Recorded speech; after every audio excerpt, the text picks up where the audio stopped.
Hello ಮಚಾಸ್, welcome to day 10 mini vlog. ಏನಪ್ಪ ಇವಳು ಬೆಳಗ್ಗೆ ರೆಡಿ ಆಗ್ತಿದ್ದಾಳೆ ಅಂದರೆ, ಅಪ್ಪಾಜಿ ಹೇಳಿದ್ನಲ್ಲ ಹಾಗೆ ಕುಂಭಮೇಳದ ಕಡೆ ಹೋಗಿದ್ರು. ಸೊ ನಮ್ಮಮ್ಮ ಬೆಳಗ್ಗೆ ಎದ್ದ ತಕ್ಷಣ ಹೋಗಿ ಅಂಗಡಿ ಕಡೆ ಅಂತಂದರು. ಸೊ ಅಂಗಡಿ ಕಡೆ ಹೋದೆ.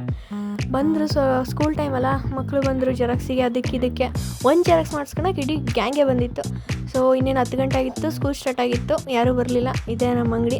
ಅದನ್ನು ಮುಗಿಸ್ಕೊಂಡು ಇವಳೇನಪ್ಪ ಆಲ್ರೆಡಿ ಅಂಗಡಿಗಿದ್ದಾಳೆ, ಬಸ್ ಆಗಿದ್ದಾಳೆ ಅಂತಂದರೆ, ಅದೇ ಹೇಳಿದ್ನಲ್ಲ ಇಂಟರ್ನ್ಶಿಪ್ಪಿಂದ ಆ ಕಡೆ ಹೊರಟೆ. Next stop Davanagere. ಇಳಿದ ತಕ್ಷಣ ಸಿಟಿ ಬಸ್ ಹಿಡ್ಕೊಂಡು ಸೀದಾ ಇಂಟರ್ನ್ಶಿಪ್ ಜಾಗಕ್ಕೆ ಹೊರಟೆ.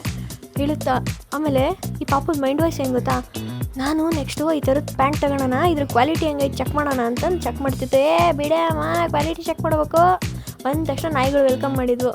ನೆಕ್ಸ್ಟ್ ಆಲ್ರೆಡಿ ಟೈಮ್ ಆಗಿತ್ತು, ಇನ್ನು 9 ಮಿನಿಟ್ಸ್ ಇತ್ತು. ಬೇಗ ಬಂದ್ವಲ್ಲಪ್ಪ ಅಂತ ಅಂದ್ಕೊಂಡು ಹೋದ ತಕ್ಷಣ ಯಾರಾದರೂ ಬಂದಿದ್ದಾರಾ ಇಲ್ಲ ಉಗಿಸ್ಕೋಬೇಕಾ ಅಂತ ನೋಡಿದೆ. ನಮ್ಮ ಫ್ರೆಂಡ್ಸ್ ಆಲ್ರೆಡಿ ಇಬ್ಬರು ಬಂದು ಕೂತಿದ್ರು.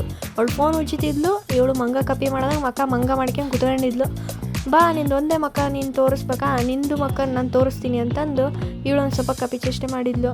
ನಾನು ನಂದು ಒಂದಿರಲಿ ಅಂತಂದು ಒಂದು ಲುಕ್ ಕೊಟ್ಟೆ. ನೆಕ್ಸ್ಟ್ ಅದನ್ನು ಮುಗಿಸ್ಕೊಂಡು ನಮ್ಮಮ್ಮ ಬಾಕ್ಸ್ ಕೊಟ್ಟು ಕಳಿಸಿದ್ರು. ಆಲ್ರೆಡಿ ಊರಿಗೆ ಹೋಗತಿ, ಮತ್ತು 3 o'clock ಆಗ್ತದೆ. ಅಷ್ಟರೊಳಗೆ ಊಟ ಮುಗಿಸ್ಕೊಂಡೆ. ನೆಕ್ಸ್ಟ್ ಬಸ್ ಸ್ಟ್ಯಾಂಡಿಗೆ ಬಂದು ನಮ್ಮೂರು ಬಸ್ ಹಿಡ್ಕೊಂಡು ನಮ್ಮೂರಿಗೆ ಬಂದು ಇಳಿದೆ. ಬಾಡಿ ಹೀಟ್ ಆಗಿತ್ತಲ್ಲ, ಕೂಲ್ ಮಾಡ್ಕೊಳ್ಳೋಣ ಅಂತ ಒಂದು ಪೆಪ್ಸಿ ಜ್ಯೂಸ್ ತಗೊಂಡೆ. ನಮ್ಮ ಮನೆ ಹತ್ರ ಆಲ್ರೆಡಿ ಬಂದಿದ್ದೆ, ಮನೆಗೆ ಹೋದೆ. ಸೊ ಇವತ್ತಿನ ದಿನ ಇಷ್ಟೇ. ಬೈ ಮಚಾಸ್, please subscribe to my YouTube channel. Thank you.